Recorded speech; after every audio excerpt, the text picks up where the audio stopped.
شان حمزة اي تي اف سي انفو ابوني ايجام خوتي ماذا بيكم.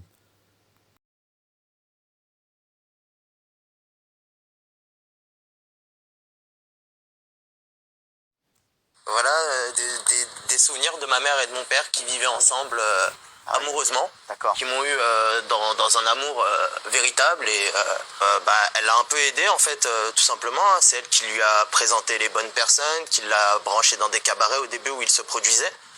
Elle avait un peu un rôle d'agent officieux, on va dire. D'accord. Et quand il a commencé un peu à grimper, voilà, il a rencontré sa femme actuelle qui s'appelle Samira Diaby. Et cette femme-là, en fait, au début, ma mère, de ce que ma mère m'a dit, puisque maintenant elle est décédée depuis 3 ans, il y avait des contacts au début, en fait. Il était prêt à venir me voir de temps en temps, etc. Voilà. Et puis du jour au lendemain, en fait, c'est comme si j'avais été rayé de sa vie. C'est-à-dire que déjà, j'avais pas été reconnu. Il a fallu faire une lourde bataille judiciaire. On avait fait les tests ADN, tout ça, salivaire, constaté par le juge. Et alors, et donc, qu'est-ce que ça a donné? Et alors, à partir de ce moment-là, j'ai porté son nom, j'ai été reconnu. Vous avez été reconnu, d'accord? Oui, c'est ça. Mais le plus grave, en fait, actuellement, c'est que j'ai mes sœurs, en fait, qui ont réussi à me contacter, enfin certaines. La plus grande, Sarah, elle m'avait contacté, je suis ta sœur, moi j'habite avec eux, voilà. Et puis elle m'a parlé des maltraitances qu'elle subissait de sa mère, etc.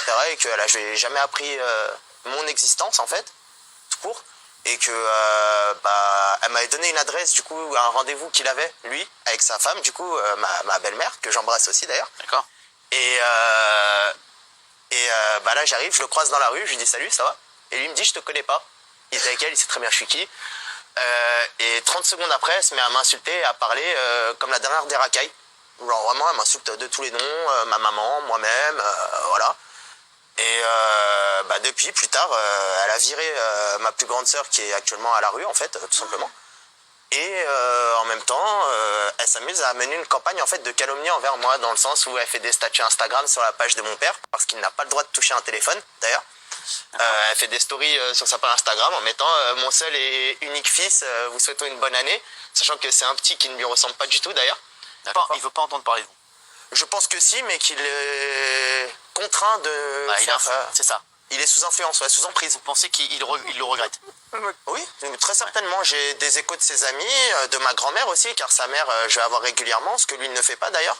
Ouais. Et elle-même, elle n'a pas de nouvelles de lui.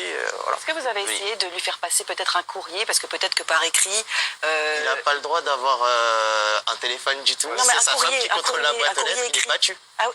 C'est incroyable. On est dans une situation vraiment où il est battu. J'ai porté plainte contre... ما تنسوش خوتي جام وتعليق وإضافة القناة باش نواصلوا ونكملوا.